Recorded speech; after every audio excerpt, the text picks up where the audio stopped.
સુરતના કતારગામ બાળાશ્રમ ખાતે આજે એક ભાવુક અને માનવતાભર્યો કાર્યક્રમ યોજવાનો છે। સવારે 10:45 કલાકે કલેક્ટર અને પોલીસ કમિશનરના અધ્યક્ષસ્થાને 3 અનાથ બાળકોને દત્તક લેનાર માતા પિતાને સોંપવાની પ્રક્રિયા હાથ ધરાઈ હતી। ખાસ કરીને ડિંડોલી વિસ્તારમાંથી મળેલી દીકરીને હસ્તીને એડોપ્શન પ્રક્રિયા આજે પૂર્ણ થઈ ગઈ હતી। સુરતના કતારગામ બાળાશ્રમ ખાતે આજે માનવતાને સ્પર્શતાનો કાર્યક્રમ યોજાઈ રહ્યો છે, જેમાં 3 અનાથ બાળકોએ દત્તક લેનાર પરિવારોને સોંપવાની કાર્યવાહી કરવામાં આવી હતી। આ કાર્યક્રમમાં કલેક્ટર અને પોલીસ કમિશનરની ઉપસ્થિતિમાં યોજાયો હતો। કાર્યક્રમમાં ડિંડોલી વિસ્તારમાંથી મળી આવેલી દીકરીને હસ્તીને એડોપ્શન પ્રક્રિયા પણ પૂર્ણ કરવામાં આવશે। લાંબા સમયથી બાળાશ્રમ સંભાળ હેઠળ રહેલી હસ્તીને હવે નવો પરિવાર અને નવી ઓળખ મળશે। આ પ્રસંગે સંબંધિત અધિકારીઓ અને બાળ કલ્યાણ સમિતિના સભ્યો તેમજ મીડિયા પ્રતિનિધિઓ હાજર રહ્યા હતા। કાર્યક્રમ સવારે 10:45 કલાકે કતારગામ બાળાશ્રમ ખાતે યોજાયો હતો। પોલીસ પરિવારની દીકરી આજે તમે નામકરણમાં પણ ગયા હતા દીકરીના, આજે એક દત્તકને એક નવા મમ્મી પણ મળી ગયા છે, શું કહેશો?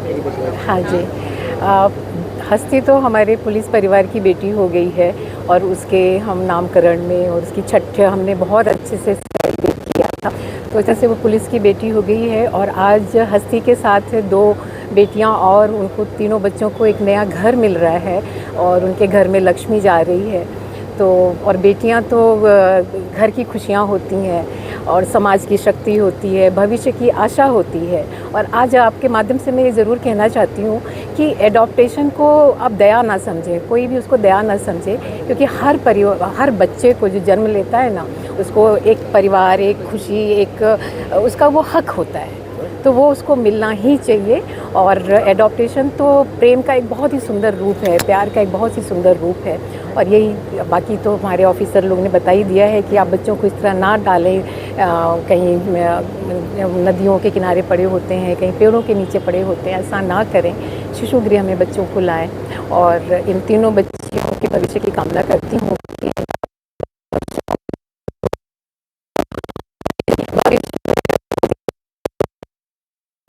पुलिस का नाम और रोशन हो। हाँ जी, मुझे तो पता नहीं, मैं बहुत ज़्यादा भावुक हो रही हूँ, अपने आप को मैं बहुत कंट्रोल कर रही हूँ कि एक अलग सा अटैचमेंट तो हो ही गया है उनके साथ। और उनके साथ के मैं हर बच्चे को जब भी देखती हूँ इस तरह, तो मुझे एक अलग सी फीलिंग आती है जिसको मैं बयान नहीं कर सकती। बट इस बात की बहुत खुशी है कि उसको एक बहुत अच्छा घर मिल रहा है, उसका भविष्य बहुत अच्छा होगा। और यही ईश्वर से कामना है कि सभी बच्चे, जितने भी बच्चे अभी यहाँ पे हैं, सबको एक अच्छा परिवार मिले। આજે સમાજ સુરક્ષા કચેરી અને બાળ સંરક્ષણ ગૃહ ખાતેથી આપણે 3 લક્ષ્મીઓને તેમના પરિવારને સોંપવામાં આવ્યા છે।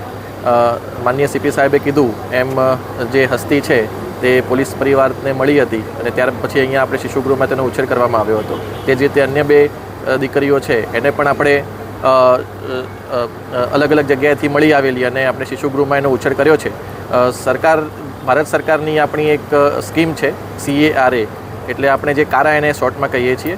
કોઈ પણ વાલીને જ્યારે કોઈ દત્તક સંતાન જોઈતું હોય તો તે કારા ઉપર રજિસ્ટ્રેશન કરાવી શકે છે અને આખી પ્રોસેસ જે છે એ બહુ લાંબી પ્રોસેસ છે।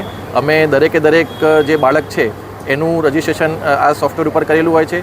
એ વાલી પોતે એ બાળકની વિગત જાણી શકે છે। ત્યારબાદ એ વાલી વારસ જે છે એ ખરેખર એને ઉછેર માટે સક્ષમ છે કે નહીં એ તમામ બાબતોની ખાતરી કર્યા પછી જ એ આપણે બાળક જે છે એ વાલીને સોંપવામાં આવે છે। એટલે બહુ પારદર્શક પ્રક્રિયાથી અને બહુ જે કહેવાય કે એક્ઝોસ્ટિવ પ્રોસેસથી આપણે બાળકને આપણે એ પરિવાર નવો સોંપીએ છીએ કે જેથી એ ભવિષ્યમાં એ જે ઘરે જાય તો તેનો સારો ઉછેર થઈ શકે। એટલે હું તમામ જે પણ દત્તક લેવા માગતા પરિવારો છે તેમને હું વિનંતી કરું છું કે તમે આ કારા જે વેબસાઇટ છે તેના ઉપર રજિસ્ટ્રેશન કરાવો અને પછી આગળની પ્રોસેસ કરો। અને જેમ સીપી સાહેબે કીધું કે ઘણા બધા વાલીઓ જે છે એ આ રીતે બાળકોને અહીંયા અલગ અલગ જગ્યાએ છોડીને જતા રહે છે, એમને પણ વિનંતી છે કે જો એવું હોય તો તમે અહીંયા બાળ સંરક્ષણ ગૃહમાં આવીને છોડો કે જેથી તેની કાળજી થઈ શકે।